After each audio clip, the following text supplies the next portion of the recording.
हरे कृष्णा। आज हम लोग बात करेंगे हैप्पीनेस मतलब सुख।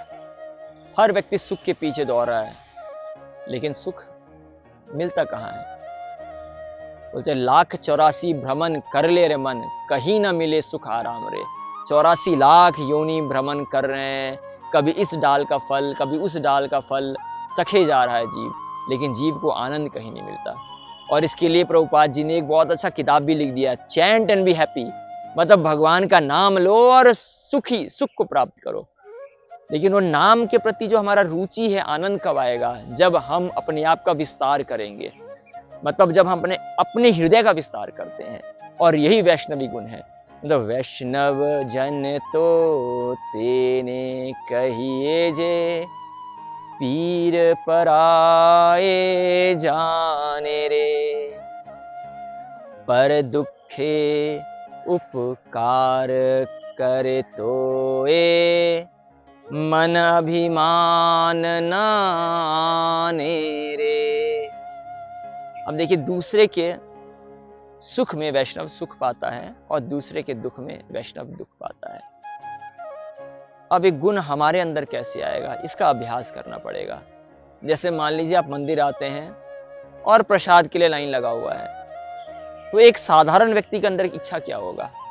मैं जल्दी लाइन में ढूंढूं और प्रसाद लूं और चला जाऊं। तो जब तक आप लाइन में खड़े होंगे, जब तक आपको प्रसाद नहीं मिलता है, वो प्रक्रिया में आप दुख का प्राप्ति होगा आपको, क्योंकि आपको अपना चिंता है, केवल अपना ही चिंता है। हाँ, प्रसाद लेते समय आपको लगे हाँ आपको मिल गया, आप आनंद का अनुभव करेंगे, लेकिन लेने का जो दायरा है वो कितना देर होगा? 10 मिनट, 5 मिनट, 15 मिनट। लेकिन जो लाइन में खड़ा होने का प्रक्रिया हो सकता है आधा घंटा हो, 1 घंटा हो।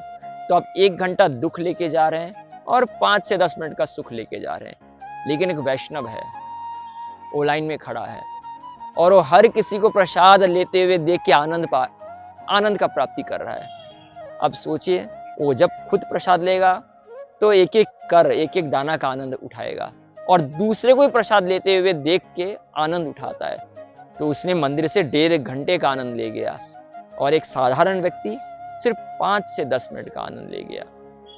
तो अगर हम भी अपने जीवन में आनंद उठाना चाहते हैं तो हमारे अंदर ये वैष्णवी गुण आना चाहिए। और असली वैष्णव कौन है?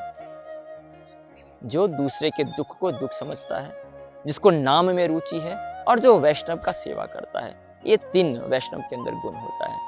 और जब हम दूसरे के दुख को देखकर दुखी होंगे तो इससे भी एक लाभ होगा। हाँ, एक आपको लगेगा दूसरे के सुख में जब हम सुख प्राप्त करते हैं तो हमें सुख का अनुभव तो होता है, लेकिन दूसरे के दुख में जब हम अनुभव करेंगे तो दुख का प्राप्ति भी होगा।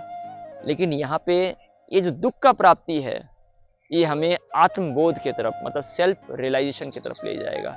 जैसे मान लीजिए आप देखिए, कोई व्यक्ति बहुत वृद्ध है, कष्ट में है, अस्पताल में है, बीमार है, तो आप उसको अपने जीवन में अनुभव करेंगे, आप उस कष्ट को अनुभव करेंगे, और इस कष्ट को अनुभव करने के बाद आपको लगेगा ये संसार कष्ट में है और मुझे इस भव बंधन से निकलना है।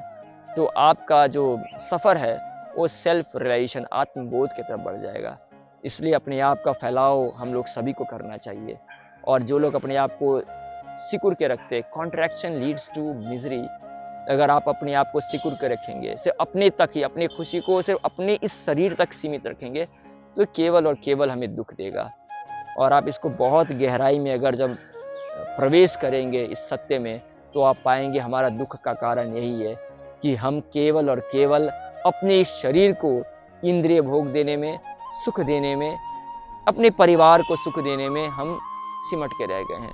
हम इस पूरे संसार का ना तो उपकार चाहते हैं, ना तो हर प्रत्येक मनुष्य, प्रत्येक जीव का उपकार चाहते हैं। तो ये गुण, दूसरे का उपकार करना, दूसरे पशु पक्षियों का उपकार करना, अपने हृदय का विस्तार करना, ये दुख नहीं, आपको सुख का प्राप्ति देगा। हरे कृष्ण।